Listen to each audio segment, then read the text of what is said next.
me, Allie. Welcome back to my channel. I hope you're all having a beautiful start to your day. I am here today with my 5th BuzzFeed Tasty Recipes Tested video. That is such a mouthful to say, but I'm seriously having so much fun filming these, and you guys seem to really be enjoying them as well, which is awesome. In today's video, I'm going to show you 5 recipes that I test out, and spoiler alert, the mac and cheese breadsticks, they're everything. Every single thing. I highly suggest everybody trying them out. If you like these types of videos and would like to see more on my channel, give this video a big thumbs up and leave your suggestions in the comments on what I should test out next from BuzzFeed Tasty. If you have any other questions or concerns, just ask them in the comments below, and without further ado, we're gonna get right into this video. To start this video off, we are going to be making the churro ice cream bowls, and this is my 4th time attempting to make this recipe. Hashtag I hate this recipe. But if you're interested in trying it for yourself, you are going to need a stick of butter, 2 tablespoons of brown sugar, a dash of salt, and a cup of water, and you want to let that just liquefy over the stove.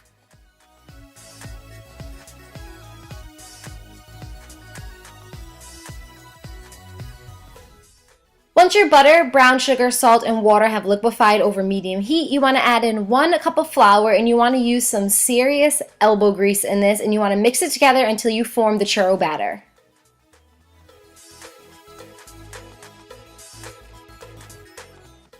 When your churro batter has formed, you want to take this off of the stove, let it cool down for 5 minutes. Then you want to add in a teaspoon of vanilla extract and 4 eggs, one at a time. So add in an egg, mix it up, add in your next egg, mix it up, and so on and so forth.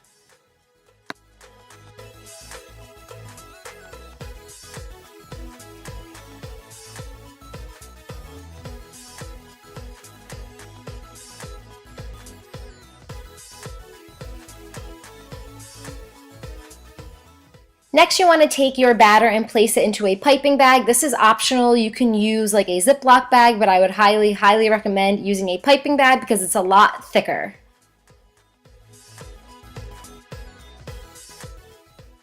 Take a cupcake tin, flip it over, take some baking spray, spray it down completely. This is very important because you want these to come off easily after they are frozen, and then just take your churro batter and start piping it around all of the cupcake tins.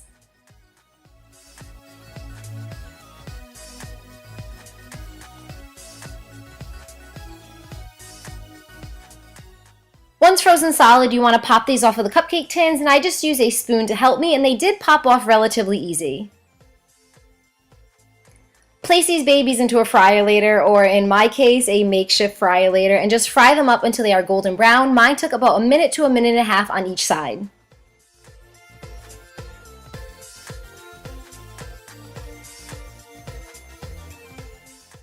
Immediately after draining the excess oil on some paper towel, throw some cinnamon sugar all over these churro bowls. I just use my hands to sprinkle it on so it will get into all the cracks and the crevices.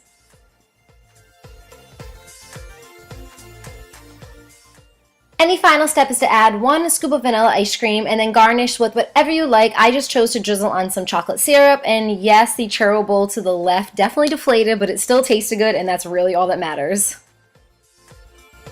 I hate this recipe. I hate this recipe so much. This is like my 4th attempt in the past month to try to make these, and I would say that this is my best one yet, but it's still terrible. It is not easy. It's not easy at all. I would say skip this recipe completely. I mean, it looks a hot mess, but hopefully it tastes good, so let's try it out.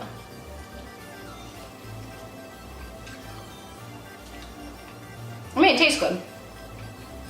It definitely tastes good. The churro is really good, actually. And the ice cream is really nice on top of the churro, but not worth it. So not worth it at all.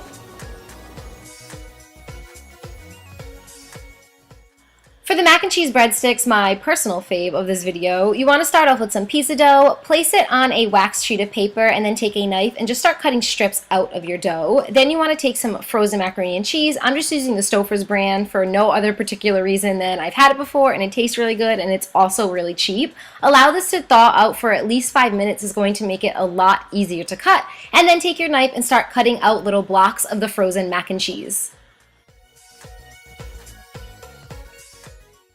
On a greased down baking sheet, you want to take one of the blocks of the frozen mac and cheese and one of the strips of the pizza dough, and you want to just start wrapping the pizza dough all the way around the frozen mac and cheese block. Make sure to do this as tightly as you possibly can because you don't want any of that mac and cheese or any of the cheese to ooze out as you are baking it in the oven. You want to egg wash the top of all of these breadsticks, which is basically just beating an egg and then basting it on top of all the mac and cheese breadsticks. This is going to help them to get nice and golden brown. Then you just want to add your seasonings. I use some salt, some pepper, some garlic powder, and some grated cheese.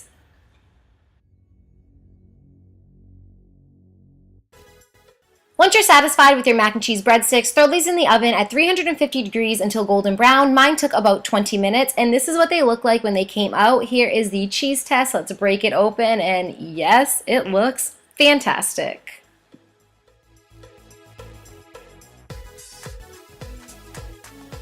So these look and smell so good. They were very, very easy to make. I just followed the recipe, and it was absolutely perfect. So we're just gonna break one open.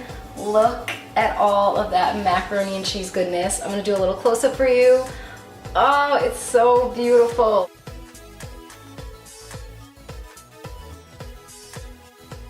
And on to the most important part, the taste test. Here goes nothing. It's so hot.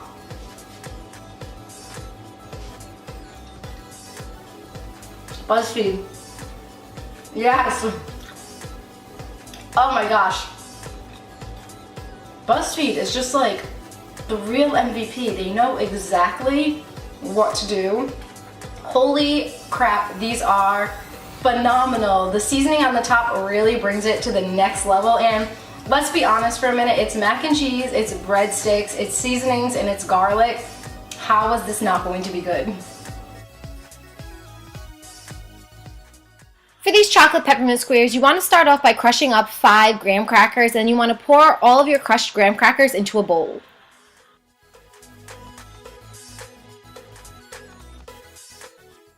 To make the graham cracker crust, you want to add in 2 to 3 tablespoons of melted butter, depending on your preference. I used 3 tablespoons of melted butter, and you want to mix it all up, and then you want to place it into a hollow baking tin.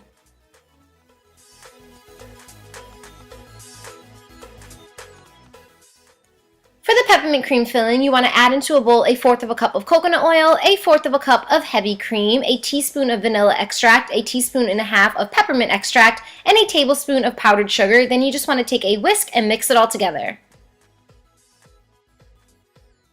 Pour this on top of your graham cracker crust, and I ended up making 2 batches of this because mine seem very, very thin, and in the Buzzfeed Tasty recipe, the cream filling was actually pretty thick, and I think this is where I made my mistake. As you'll see in a following clip, I shouldn't have added peppermint to the second batch because mine was just way, way too pepperminty.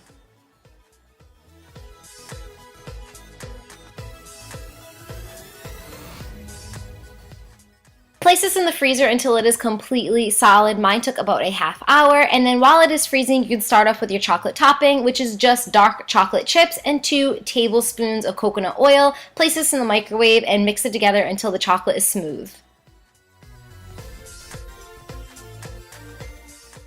Once your peppermint square or rectangle, depending on what kind of a tin you use, is completely frozen, you want to take it out of the freezer, take it out of the tin, and then just start cutting them up into little mini rectangles or squares. Then you want to take your chocolate topping and just pour it all over the top and kind of spread it out until it's nice and even.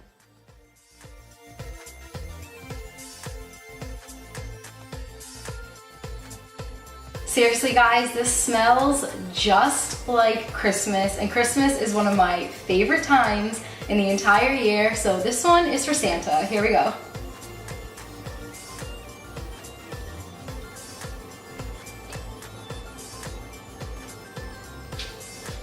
Oh.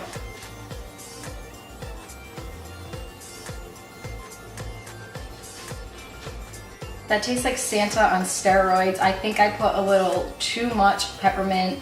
That's not good. I mean, the graham cracker crust and the chocolate ganache topping is really, really good. It's not technically ganache, but it reminds me of ganache, but oh my god, way, way too much peppermint. I definitely messed that one up. Moving Moving along, next I tested out the eggplant roll-ups, and all you have to do for this is get an eggplant, cut the bottom of it so you can lay it flat, and then cut really thin slices of the eggplant and place it onto a baking sheet. Sprinkle some salt over all the eggplant slices and allow this to sit out for about 20 minutes. Take a piece of paper towel and soak up all of the excess water that should be on all of your eggplant slices.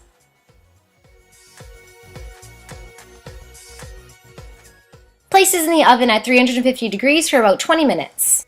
For the cheesy filling, you want to add into a bowl 1 cup of ricotta cheese, a half of a cup of mozzarella cheese, a half of a cup of Parmesan cheese, and any seasonings that you like. I chose some salt, some pepper, and again, some garlic powder. Mix this up until all of your ingredients are incorporated into each other. In a separate baking tin, you want to pour in some marinara sauce, and now we're going to get ready to start rolling the eggplant. You want to take your cooked eggplant, take a scoop of the cheese mixture, place it right at the top, and then just roll it up until you get a little mini eggplant roll up, and then just take your roll up and place it right into the marinara sauce.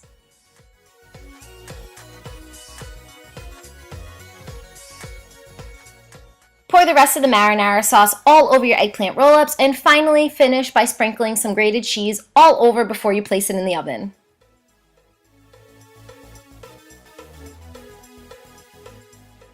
Bake these in the oven at 350 degrees for about 20 to 25 minutes, and this is what mine looked like when I took them out of the pan. They look almost identical to the Buzzfeed Tasty recipe, so I'm pretty happy. Not gonna lie, I'm really proud of myself right now. These look delicious. They smell amazing. I feel like a true Italian girl right now, so let's do the taste test and see if I really nail this one. I'm just gonna cut it in half, and by in half I mean in thirds because that would be really big. Here we go.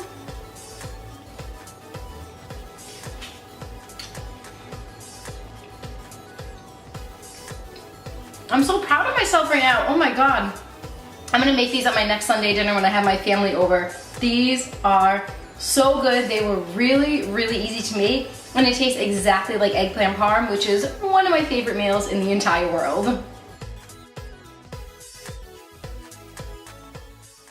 the final recipe that I tested out in this video were these macchiato macaroons. For this recipe, you're going to need to crack open 3 eggs and separate the egg yolk from the egg whites. You're only going to need the egg whites for this recipe. Pour all of your egg whites into a stand-up mixer. If you don't have a stand-up mixer, a hand mixer will work just fine. You want to start beating the eggs on high, and as you are beating the eggs, you want to pour in half a cup of sugar gradually.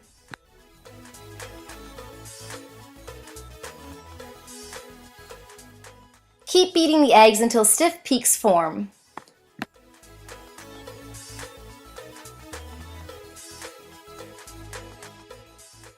In a separate bowl, you want to sift through 1 3/4 cup of powdered sugar, 1 cup of super fine almond flour, as well as your espresso powder. You should be using about a tablespoon of espresso powder, and I substituted the espresso powder for chai tea powder because I don't like espresso and I love chai tea.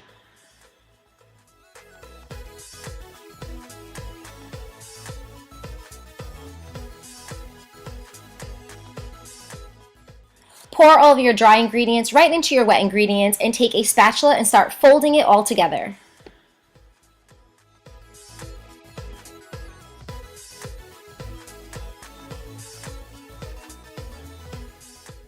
Pipe your macaroon batter onto a silicone baking mat and try to make these as even as possible in size and in shape.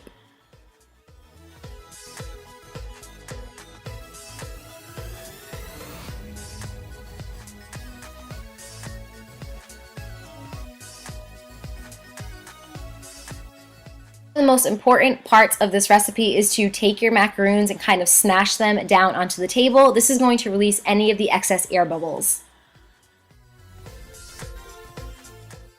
Also very important, allow your macaroons to set for an entire hour. After the hour, they should become stiff, and if you touch them, the batter should not get on your fingers. Then place this in the oven for about 15 minutes at 385 degrees.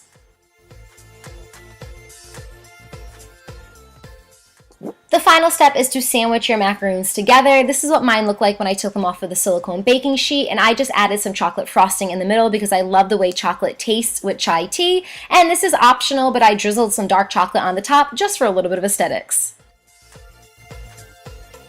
I made a macaroon. Like, what? Can we just pause for a moment to appreciate the fact that I actually succeeded in this, and I had zero. When I say zero hopes of succeeding in this one, zero hopes of succeeding in this one, and it's so pretty. I can only hope that it tastes as good as it looks, and I'm just really pumped that I found that recipe. I've always wanted to make macaroons before, but they seem very, very complicated, and this was not complicated at all. This was probably one of the easiest recipes that I made today. So here goes the taste test. If these taste good, I'll probably be making these once a week. Here we go.